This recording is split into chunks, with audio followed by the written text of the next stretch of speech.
Thank you, Mr. President.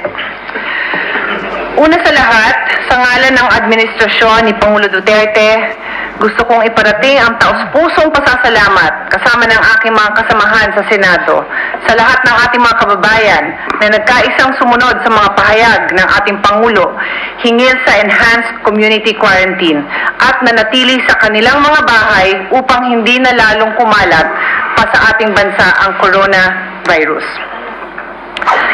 Nagpapasalamat din po kami sa lahat ng ating mga health worker at frontliners na walang tigil na naglilingkod sa bayan, mapaaraw man o gabi.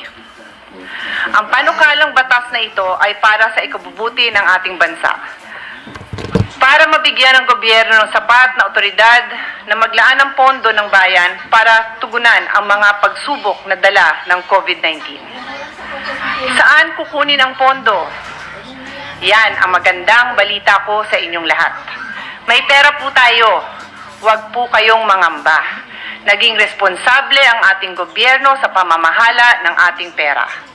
Kung ihahambing ko ang kalagayan ng ating gobyerno sa isang pamilya, sa isang may bahay, ganito po yun. Ang pamilya natin ay naging responsable nitong nakaraang mga taon. Mayroong sapat na ipon at nagplano ng maigi para sa ating mga gastusin. Kung kailangan mang umutang sa tindahan, walang problema. Tayo po ay pahihiramin dahil nakakabayad naman tayo ng maayos. Kaya wag ho kayong mabahala. Ang kailangan na lang ay ipasa ang batas na ito para bigyan ng administrasyon ng otoridad, lipunin ang pera sa iba't ibang departamento at ibigay sa mga taong nangangailangan at sa mga programang nararapat. And this is where I go into the details of what needs to be done. We must be able to secure the welfare of the 24.6 million Filipino families, particularly the 18 million families who are poor or from the informal sector.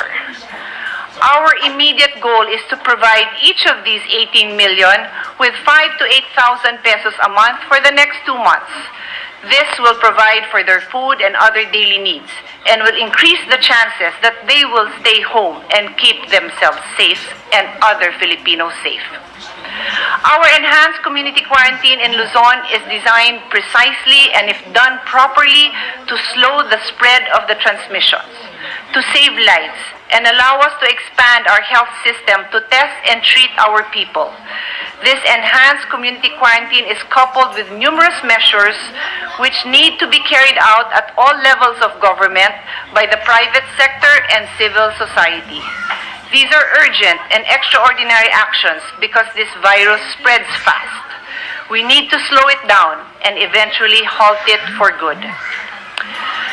However, these necessary actions do not come without economic cost. The island group of Luzon accounts for 72% of our gross domestic product or GDP. Without additional intervention, our positive GDP growth rates may reverse to negative 0.6%.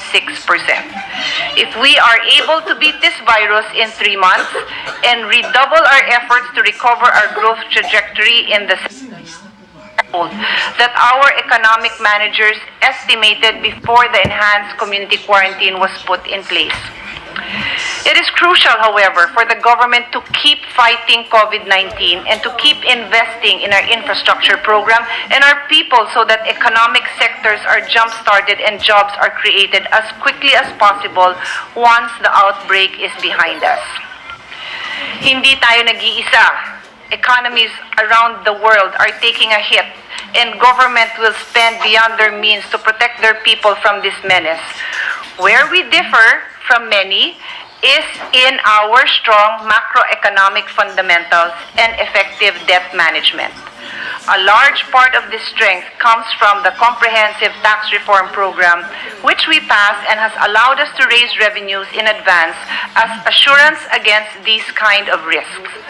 At dahil nagkaisa tayo para ipasa ang comprehensive tax reform package, nakalikom tayo ng dagdag na pondo para matugunan sa mga di inaasahang banta sa ating bayan, gaya ng pandemic na kinakaharap natin ngayon. Secretary of Finance Sonny Dominguez recently shared that we are now in talks with the World Bank and the Asian Development Bank for concessional financing of up to $2 billion or around 100 billion pesos.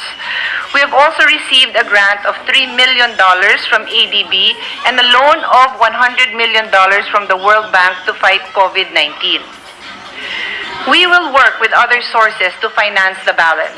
The confidence that the financial sector places in our country signifies that they are confident in our ability to re-energize the economy and pay back what we borrow.